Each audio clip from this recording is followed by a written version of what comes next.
Hi friends, welcome to Kraku's video series. I'm Saili Kale. I'm one of the co-founders of Kraku and alumna of IIM Alumni. In today's video, I'll discuss what you should do if you're preparing for CAT while working. That is, if you're a working professional, how should you prepare for CAT? So before we start, I know a lot of students ask me this, especially those who are working, that they ask me saying that I don't get a lot of time to study, I don't have sometimes we are like overloaded with work and I'm not able to put time aside every single day for preparing for CAT. So for that, I'll just try to go through what you should be thinking if you are preparing while working. So the first thing that you should remember that this is not a valid excuse. There are most of the people who actually CAT crack are working professionals. Like around 70% of the people who are accepted into IIMs, like the top 6 IIMs, are generally working professionals. So majority of those who are going to be giving CAT, who are preparing for CAT, are working professionals like you. So if they can put aside time to prepare, so can you. So this is not really a valid excuse as far as CAT is concerned. Even if you are a working professional, you should dedicate some amount of time every week for CAT. Now, you might not be able to put time aside every single day, but you should have weekly targets as far as CAT is concerned. You should have a clear goal that, okay, at the end of the week, I should be able to put aside this much time every single this. And CAT requires consistent effort. You can't you can't have the mentality that I'll prepare in the last month, or I'll take a week off before CAT day and I'll prepare in that particular week. You can't improve overnight, you can't improve in a week. This requires consistent effort. So what do I mean by consistent effort? It means that every week you should be putting some time into improving. Now this time, even if it's like an hour a day or like 7 hours a week, if you put it every week, week in and week out, only then will you see the results in CAT 2019. So this requires a dedicated, like planned effort, where you every single week you put in the effort and do some amount of preparation every single week. If you have few hectic days in the week, make sure that you spend the time on the weekend catching up. Even 1 hour a day is enough if you start early enough. If you start in February, if you put in 1 hour a day from February onwards, it does not matter whether you're not able to put 3 hours later on. But if you put 1 hour a day from now on, then you'd be comfortably placed come September and October, and then like 3 hours a day and 4 hours a day would not be required. But for that, you have to start practicing today. Only then would you have put in enough amount of effort and have developed enough skill to actually be okay with 1 hour a day as such. So 1 hour a day is also enough if you start early enough. Also remember that improving in CAT requires consistent effort. You can't improve overnight. This isn't something that like a lot of engineering students I know do this where they spend the night before the exam learning and mugging things. This isn't like that. You can't improve overnight in CAT. You have to put in consistent effort and you have to find marginal improvements. Most students are like they'll have some basic skills, some strengths, some weaknesses. The only way you can be a better version of yourself on CAT day is if you have consistently put in time to like be a % better every single day. Only then will you actually actually put in the effort to improve gradually. This is a test of your skills, and skills are not learnt overnight. You can learn lessons, you can learn concepts overnight, you can learn formulae. But using those formulae to solve problems is a skill, and you don't learn skills overnight. You have to hone your skills over time. You have to put in the consistent effort week after week, and only then will you be good on CAT day actually. I know a lot of students are not able to put in the time every single day, but you might not put in, like you might not solve every single day, you might solve only on Saturdays and Sundays. But even if you're not solving every single day, at least do things that will indirectly help you in CAT. So every single day you should be reading. Every single day, if you're not able to solve CAT questions while traveling to work, that is fine. But at least read a novel. If you inculcate a reading habit early on, that will help you in verbal and reading comprehension. If you are not able to solve LR sets, at least solve Sudoku, at least solve some puzzles, because then that will sharpen your logical reasoning skills. So at the very least, when you are traveling, make sure that you are doing something that at least indirectly helps you in your end goal as such. So make sure that you make the best use of what you have. a lot of students are in the same boat as you. Most of the students preparing also have other commitments. They might be work commitments or academic commitments. So this is not really a valid excuse that you're a working professional. This is not a valid excuse for putting in time every single week. So this is something that you have to remember. Every single week I should put in at least 7 hours to prepare. The second thing that you have to remember is that, as I said, you have to put in consistent effort. So the thing that you have to remember is that you have from now on, from say February or start of March, you have a lot of time in front of you, and you have to make the best use of this time. And the best use of this time is that if you think of it in terms of weeks, that you have these many weeks in front of you, and I have to make sure that for each week I am doing something that adds to my skill set. I am improving in some particular way. So it's very important that you have a weekly plan for CAT. So in this week I'm going to do this, in this week I'm going to take this test, in this week I'm going to learn this concept. The reason why I say weekly is because in a given week you should solve at most one CAT mock. You should not solve more than one CAT mock in a week. Because if you solve more than one CAT mock in a week, you are basically fatiguing yourself, your brain cells, and your second CAT mock will not be a good attempt, and it will be essentially a wasted attempt as such. So you should think of it in such a way that almost every week I should be solving one CAT paper. This might be a previous CAT paper or a CAT mock from some source or this as such. So you should also always be thinking that I have like one CAT mock that I have to take and I have to prepare for that. Now that you have thought of it in this way, now you have a clear marker that on Sunday or Saturday I'm going to sit down and I'm going to solve this particular CAT mock. So you have a weekly marker of what you are doing each week. Now once you have these markers, you can plan around that particular this. So you have to say, okay, now to take this CAT mock, I have to think of what I can do to improve my CAT performance. Now you have the results of your previous mocks. Then you can say that, okay, in my previous mocks, I didn't do well in arithmetic, I didn't do well in geometry questions. So for my CAT mock, next CAT mock, the least I can do is improve in these particular areas. Then you can plan your week accordingly and learn and revise those concepts that will make you do better in the next mock. Because these are kind of there every week or every second week, they help you make sure that you have a regular touch with assessment of your CAT abilities, and then you can plan your study schedule around these particular events, because they'll keep you constantly preparing. If you don't take CAT mocks regularly, then you miss a key marker for your progress. If you don't take CAT mocks regularly, you do not know how well you are doing. Just learning will not be enough. You have to keep testing whether or not what you are learning is effective, whether it is improving you or not. So plan a weekly schedule every single time. It's very important to have a steady schedule, because 10 months is a lot of time as such in front of you, and it can, depending on whether or not you have a schedule or whether you have, if you have a schedule, it can be used in an organized, efficient manner. If you don't have a schedule, it can be completely wasted. I know a lot of students who start off 10 months in advance, but then waste the time, and then suddenly they wake up in September thinking that where have the last few months gone. If you had a study schedule, this will not occur. If you have a plan, if you have an organized way of approaching preparation, this will not occur. So it's very, very important to have a study schedule. If you have prescribed for Kraku's crash course, you have a study schedule in front of you. You can learn the concepts that we give, you can practice the questions that we give, and then you will have a very organized way of preparing for CAT. Even if you are not subscribed for Kraku's crash course, I would suggest that at least see the study schedule, because the study schedule is available for free. You might not have access to the contents as such, you might not have access to the videos, but the study schedule is there. You can use that study schedule for your own self-study.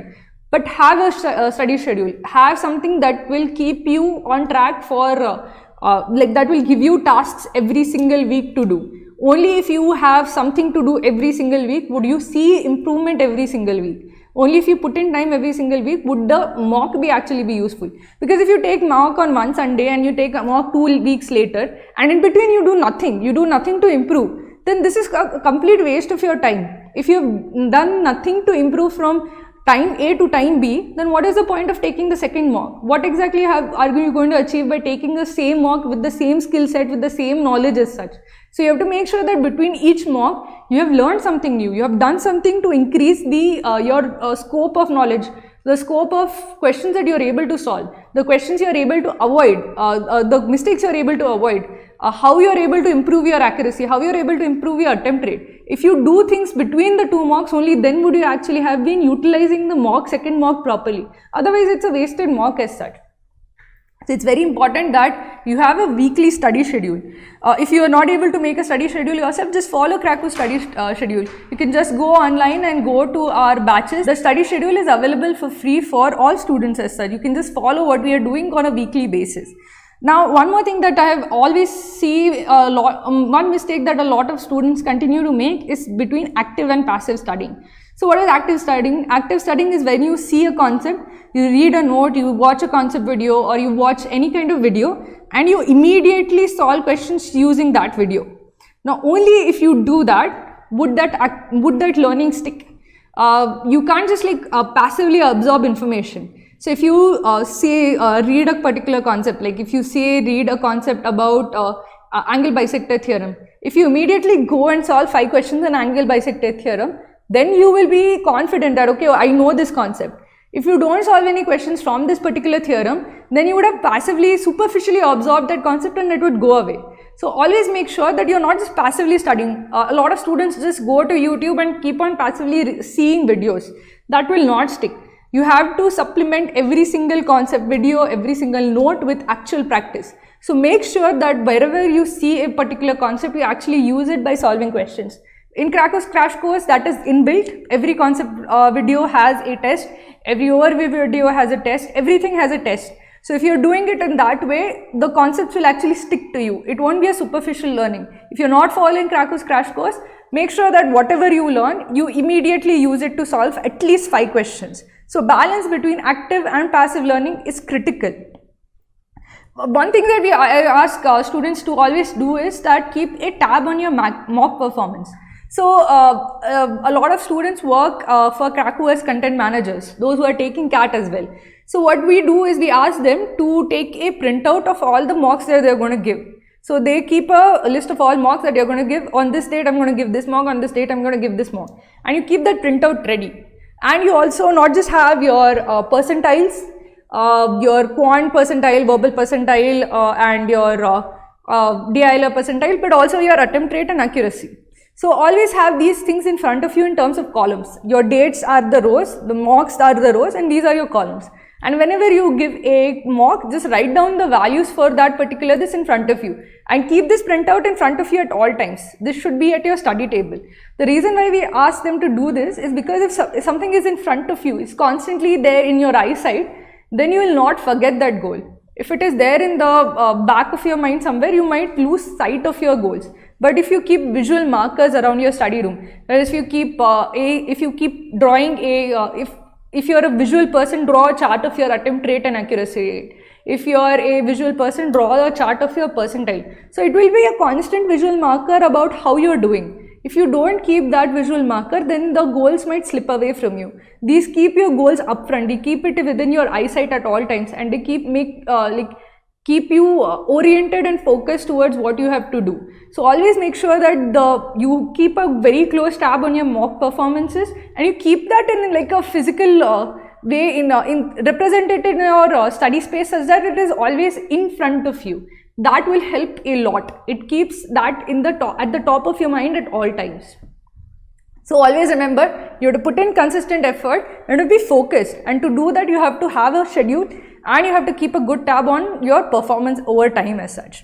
Now the third thing so what is the difference between this applies both to like students as well as working professionals.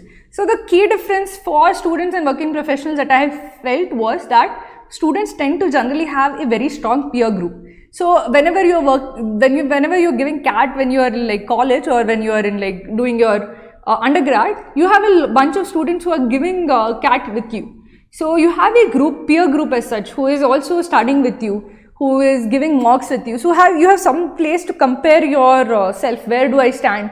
Okay, in my college, these people are good at X, Y, Z, and they are able to solve X, Y, Z questions. So this is where I stand compared to my peer group. And that peer group keeps you kind of oriented and focused towards your goal. If you're a working professional, you don't have the peer group often. Most of the students don't, most of working professionals are not at liberty to even disclose that they are taking CAT at their workplace. They feel that the manager might not give them work or something like that. So most of these people who are working professionals lack a peer group. So what should you do in such cases? You should try to keep in touch with other students who are preparing for CAT. So Krakow has a Facebook group, it has a WhatsApp group for students who are preparing. We have a very active Telegram group. I'll be putting the link to the Telegram group in the description. So this would essentially, in the Telegram group, people keep asking doubts, people keep analyzing mocks, keep discussing queries related to CAT. And if you're in touch with people who are doing that, you tend to have some amount of goal orientation as such, because it used to work for me, especially whenever I used to see that okay, XYZ is doing well over here. It used to make me scared and make me like refocus and work harder on the exam. So if you're not at all in touch with anybody who is working for CAT, it kind of robs you of an important peer pressure which will reorient you and focus you towards CAT. So make sure you have a good peer group who is also preparing for CAT. Also make sure that you keep taking notes of what the toppers are doing right versus what you're doing wrong. So whenever you are like when we are preparing for CAT, there are some things that you have to remember, like there are formulas to remember, there are tips and tricks to remember, and we'll be going through that in most of our Krakow videos. But often you don't exactly know what you're doing wrong. If you have students who are doing well in your peer group, you can then see, okay, this person is doing well in these areas, and that is how he's reaching 99 percentile in quant. If I improve in these areas, then I can improve my overall percentile as such.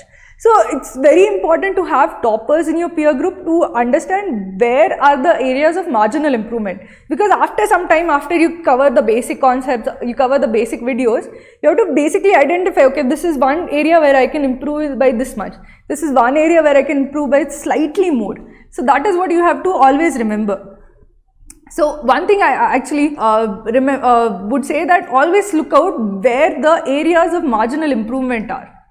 So one thing that I always tell students about preparation is when it comes to consistent effort, always see what is that 1% thing that I can do to improve. So the story comes from like the British cycling team. So the British cycling team decided that for us to win as a team, we have to find out every single place that we have to improve in. And they decided that every single thing that even if they could improve by a marginal amount of 1%, they have to find that place and improve by 1%.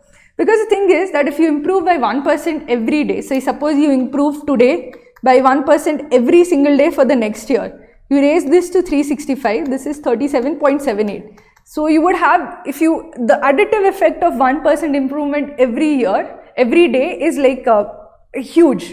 Similarly, if you say 1% lesser every day, this is just 0.0255. So 1% improvement every day will take you, will considerably improve you. 1% lesser every day will considerably decrease you. So you have to remember this always, that you have to find what is that 1% I can do better. One trick that can help me solve this better. One formula that I didn't know earlier that I now know, and therefore I'll be able to solve this better. You might think that this 1% might not drastically change my CAT score as such, but those add up. If you are able to solve a particular question quicker by like 30 seconds, and you do that consistently, you find things that you can cut down on, all of that will add up to a much higher CAT score than if you had not done that 1% effort. So make sure that you put in every single day you think, okay, this is the marginal 1% I can do to improve. This is the marginal 1% I can do to improve, and then you try to find out such areas and try to keep improving. That is the only way that you can improve your overall skill. This isn't something that you can improve overnight by just mugging a textbook.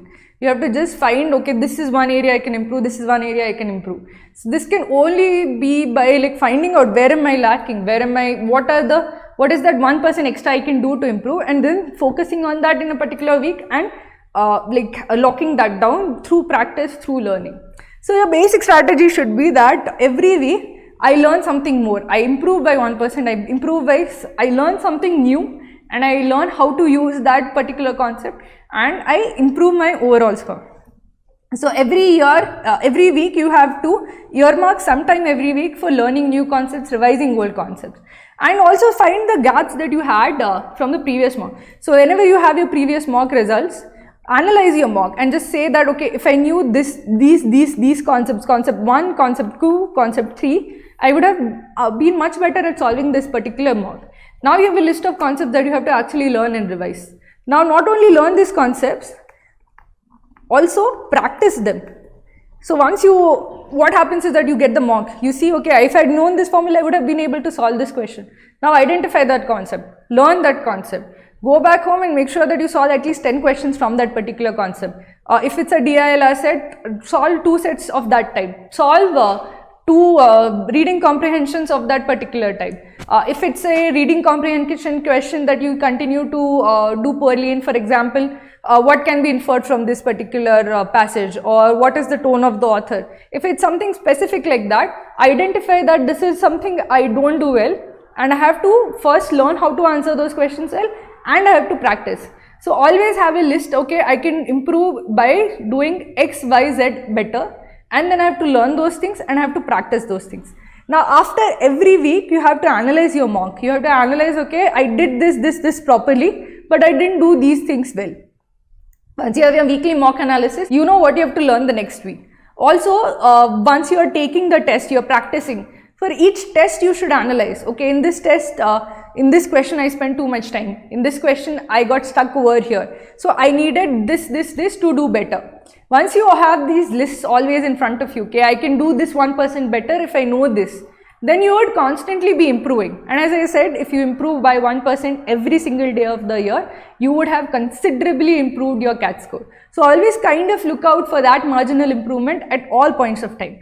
Another thing you have to remember is that you have your weekly assessments, but at the end of the month, say at the first of every new month, you have to say, okay, in the last 1 month, what did I do? In the last 1 month, how far did I get? Because in an entire month, you would see the gradual improvements add up. Then you will say, okay, in this last 1 month, my accuracy went up by this much. In the last 1 month, my attempt rate went up by this much. In the last 1 month, I learned these concepts, and now I have more confidence in XYZ topics. So have a monthly assessment every first of every month, saying that, okay, I have covered all of these topics and now I am better at this.